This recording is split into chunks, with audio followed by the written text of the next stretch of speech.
आप देख रहे हैं Janwadi news top 20 sponsored by Shobhit university Meerut. Shobhit university, empowering nation through education. नमस्कार, स्वागत है आपका जनवाड़ी डिजिटल न्यूज की दुनिया में। मैं हूं आपके साथ अजीत आनंद। आइए नजर डालते हैं दिन भर की खास खबरों पर। आतंक के समर्थन में एक बार फिर उतरा चीन। यूएन में लश्कर आतंकी को ग्लोबल टेररिस्ट घोषित करने पर लगाया अड़ंगा। चीन ने एक बार फिर संयुक्त राष्ट्र में अमेरिका और भारत की ओर से लाए गए प्रस्ताव पर रोक लगा दी है, जिसमें लश्कर ए तैयबा के साजिद मीर को वैश्विक आतंकी घोषित किया जाना था। साजिद मीर भारत का मोस्ट वांटेड आतंकवादी है और 2008 के मुंबई हमलों में शामिल था। सोनाली फोगाट हत्या केस की जांच के लिए गोवा पहुंची सीबीआई। स्टाफ के बयान किए दर्ज, हुई videography. Sonali Phogat murder case में जांच अब भी चल रही है। इस कड़ी में सीबीआई और फॉरेंसिक जांच की टीम आज गोवा के लिए उस रिसोर्ट में पहुंची है जहां सोनाली फोगाट रुकी हुई थी। बता दें, इन कमरों को गोवा पुलिस ने घटना के बाद से ही सील किया हुआ है। प्रधानमंत्री नरेंद्र मोदी को सीधी चुनौती देंगे नीतीश कुमार। यूपी में विपक्ष होगा गोलबंद। लोकसभा चुनाव में प्रयागराज की फूलपुर सीट से बिहार के मुख्यमंत्री नीतीश कुमार चुनाव लड़ सकते हैं। दरअसल फूलपुर सीट से चुनाव लड़कर नीतीश कुमार एक तीर से कई निशाने साधने की कोशिश करेंगे, जिसके जरिए वह विपक्ष को एकजुट करने के साथ ही भाजपा को घेरने का भी काम करेंगे। अभिनेता रणवीर शौरी के पिता का निधन। एक्टर ने सोशल मीडिया पर शेयर किया भावुक पोस्ट। बॉलीवुड एक्टर रणवीर शौरी के पिता कृष्णदेव शौरी का निधन हो गया है। मालूम हो कि केडी शौरी बॉलीवुड के मशहूर फिल्म मेकर्स में से एक थे। इस बात की जानकारी खुद रणवीर शौरी ने सोशल मीडिया पर साझा की है। भारत में आए चीतों को प्रधानमंत्री नरेंद्र मोदी ने कूनो नेशनल पार्क में छोड़ा। पीएम बोले, जैव विविधता की टूटी कड़ी आज जोड़ी गई। नामीबिया से भारत आए चीतों को प्रधानमंत्री नरेंद्र मोदी ने आज अपने जन्मदिन के मौके पर मध्य प्रदेश के कूनो नेशनल पार्क में छोड़ा। इसके बाद पीएम मोदी ने कहा कि दशकों पहले जैव विविधता की जो कड़ी टूट गई थी, उसे आज जोड़ने का हमें मौका मिला है। अमानतुल्लाह खान का बिजनेस पार्टनर हामिद अली गिरफ्तार।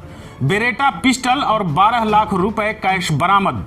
दिल्ली के ओखला से आम आदमी पार्टी के विधायक अमानतुल्लाह खान के बिजनेस पार्टनर हामिद अली को गिरफ्तार कर लिया गया है। दिल्ली पुलिस को हामिद अली के घर से एक बेरेटा पिस्तौल, कुछ गोलियां और 12 लाख रुपए की नकदी बरामद हुई है। उत्तराखंड के केदारनाथ में बारिश ने बढ़ाई मुसीबत। 2 दिन बाद 8000 श्रद्धालु हुए रवाना। उत्तराखंड में 2 दिनों से केदारनाथ धाम की यात्रा खुलने का इंतजार कर रहे 8000 भक्तों को आज सुबह केदारनाथ दर्शन के लिए भेजा गया, जबकि केदारनाथ धाम में दर्शन कर चुके 5000 से अधिक यात्रियों को वहां से वापस भी लाया गया। हालांकि आज भी मौसम विभाग ने बारिश को लेकर हाई अलर्ट जारी किया है। यूपी विधानसभा का मानसून सत्र 19 सितंबर से होगा शुरू। रविवार को बुलाई गई है सर्वदलीय बैठक।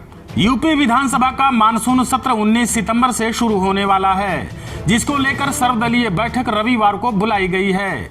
बैठक में सीएम योगी आदित्यनाथ समेत अन्य विपक्षी दलों के नेता भी शामिल होंगे। बता दें कि इस सत्र में सरकार अनुपूरक बजट ला सकती है। अमित शाह के दौरे के बीच तेलंगाना के सीएम का बड़ा बयान।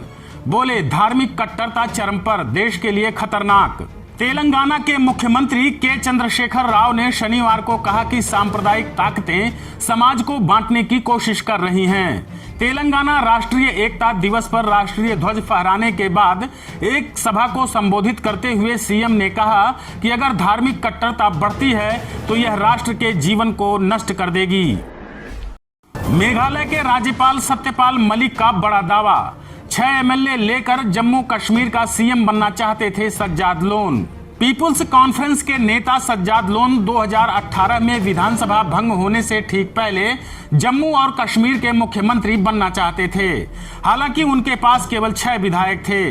यह खुलासा जम्मू कश्मीर के तत्कालीन राज्यपाल और अब मेघालय के राज्यपाल सत्यपाल मलिक ने किया है। आप देख रहे हैं Janwadi news top 20 sponsored by Shobhit university Meerut. Shobhit university, empowering nation through through education.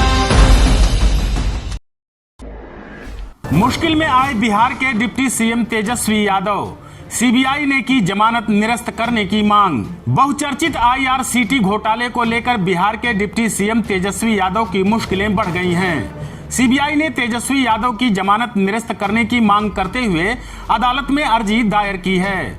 CBI ने कहा है कि तेजस्वी ने सीबीआई अफसरों को धमकाया, इसलिए उनकी जमानत निरस्त की जाए। साउथ में नहीं चला रणबीर आलिया का ब्रह्मास्त्र, 20 करोड़ तक नहीं पहुंची फिल्म की कमाई। साउथ में ब्रह्मास्त्र के प्रदर्शन की बात करें तो रणबीर आलिया की फिल्म दक्षिण भारत में 20 करोड़ रुपए तक का आंकड़ा पार कर पाने में नाकामयाब रही। फिल्म ने एसएस राजामौली और जूनियर एनटीआर की वजह से सबसे ज्यादा कमाई तेलुगु भाषा में की है। वहीं कन्नड़, तमिल और मलयालम के कलेक्शन की बात करें तो फिल्म तीनों भाषा में 4 करोड़ रुपए तक का कारोबार नहीं कर पाई है। महाराष्ट्र में बीते 24 घंटों में बारिश का कहर, 3 की मौत, कई इलाकों में बाढ़ जैसे हालात। महाराष्ट्र के ठाणे शहर में बारिश का कहर जारी है। शनिवार को इस सीजन की एक दिन में सबसे ज्यादा 122.14 मिलीमीटर बारिश होने से जीवन अस्त व्यस्त हो गया है। बारिश की वजह से 3 लोगों की जान चली गई है। वहीं ठाणे शहर के कई निचले इलाकों में बाढ़ के हालात पैदा हो गए हैं। आज 10वें दिन केरल पहुंची कांग्रेस पार्टी की भारत जोड़ो यात्रा। राहुल गांधी ने फेसबुक पर साझा किए फोटो। कांग्रेस पार्टी की भारत जोड़ो यात्रा आज केरल पहुंची है। यात्रा के 10वें दिन केरल के कोल्लम जिले के पुथयाकवु से आगे बढ़ी है। राहुल गांधी केरल के वायनाड से सांसद हैं। राहुल गांधी ने फोटो सोशल मीडिया पर शेयर किया है। पश्चिम बंगाल के नॉर्थ 24 परगना में स्कूल पर बम से हमला, धमाके में बिल्डिंग की छत उड़ी, मौके पर पहुंची पुलिस। पश्चिम बंगाल के नॉर्थ 24 परगना से बड़ी खबर सामने आ रही है, जहां टीटागढ़ फ्री हाई स्कूल की छत पर बम फटने की खबर है। धमाके में बिल्डिंग की छत गिर गई है।